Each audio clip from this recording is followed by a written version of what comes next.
Now, when you're spooling up the spinning reels, the bigger spinning reels which you want nice and tight, it can be a bit of a mission.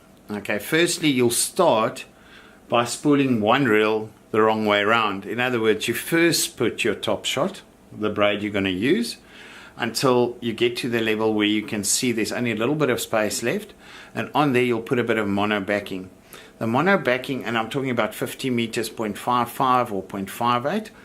The reason you do that is to prevent any possible slipping for braid.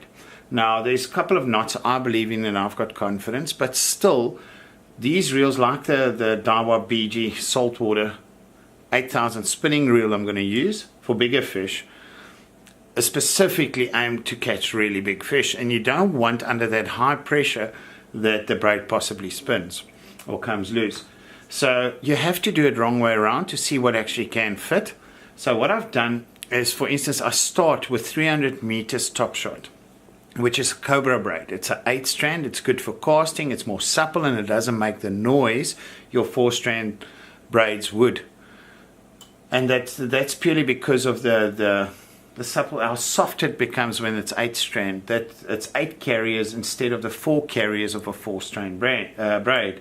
Now you'll hear the 4-strand braids makes a noise through the reel, which is a normal thing.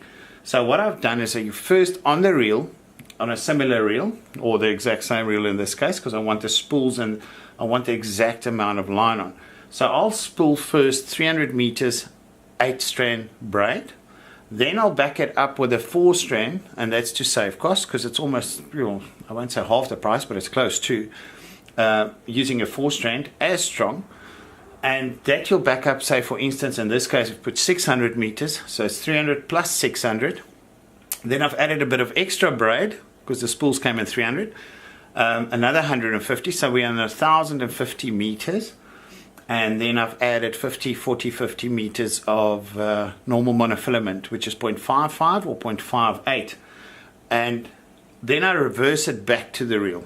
So once it's on, you see your reel is nice and full, but you've got the line wrong way around. Now I spool it back onto the reel I actually wanted.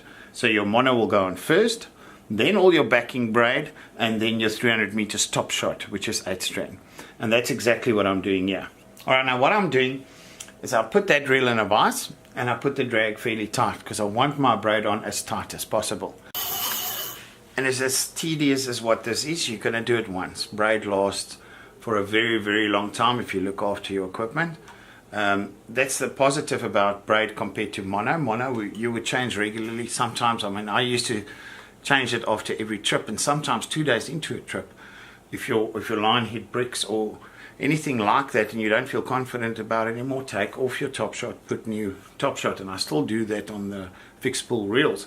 But on the spinning reels where you're going to fill this whole reel with braid, you're going to do this once, and for a long period of time you won't have to do it again. So it takes a lot of time. It took me probably a good hour working out all of that and putting it onto that reel, and now I'm just putting it back, and once it's on here we're ready to go. Now when you get these reels and you spool them, spooling on the first, for instance, I've got 2 similar reels, which makes this possible to do it like this, and it is the best way to do it. So you can have exactly the right amount of backing and line and top shot on. But in your box you receive a little plastic packet with these washers in, with these reels. And that's to make sure your line lay, depending on the pressure you apply when you put the line on, what braid you use, etc., will determine the exact packing of your braid onto that reel.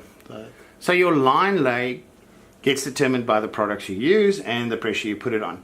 So a lot of times when you're starting off with a first spool, you'll see if it's putting a little bit too much in the bottom or a little bit too much in the top. And these washers you then add underneath your spool to balance that. If you see, it makes a little lip on the bottom and a little dent on the top, you need to add a washer. Then you do 30-40 turns. You can see if it's balancing out. You watch where it's packing the line in any case. And that way, by adding, you get 3 or 4 washers in I think 3 washers in a reel. Then you'll be lifting your spool all the way until it packs at 100%. So I already did it with the first reel, so I know it's packing there. And then what I do is once it's done with the reel, I just swap the spools and I put the reel I've already put washers on.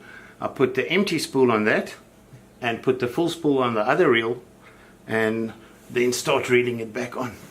A lot of times people don't know this to add the washers, and sometimes you need a couple of washers on your entry level reels, especially your mid-range you'll need 1 or 2, and then your top end still need 1 or 2 sometimes.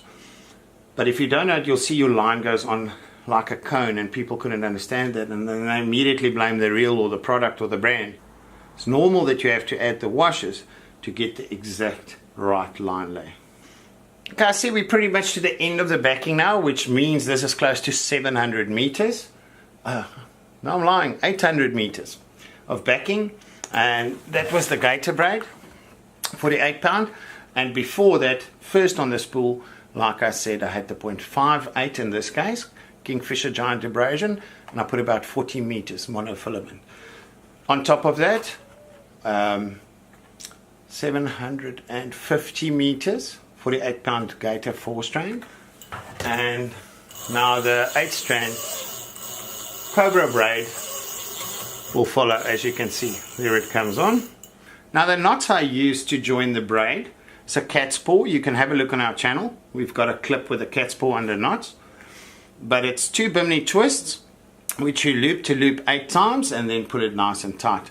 That we use to tie with all your backings to your monofilament on the fixed spool reels as well as on the braided. If you've got, for instance, here I used more than 3 spools of braid, so I've got three of those knots on already. But now from my braid to my leader, I'll only use the FG knot. And now another thing about line lay, you'll see now, this is perfect to actually show it as an example. You see the big gaps between the braid now. That's a good thing. You don't want a reel to pack it fine like that, because when it's under high pressure, it cuts into itself. Where now, it zigzags at a nice enough angle that it can't cut in, it pushes down on it. But if it packs like that, and you've put a very high pressure, like a very big fish you're pulling very hard, it will cut into itself. And when it gets stuck and that fish turns around and tries to swim away again, it's stuck so badly in there that it will pop the braid. Well, just some interesting facts. The weight of this reel is 850 grams, which is a little less than the Dogfight. And then a lot of the features and technologies is based on the Dogfight and Saltigo reels on this BG. Obviously using different materials.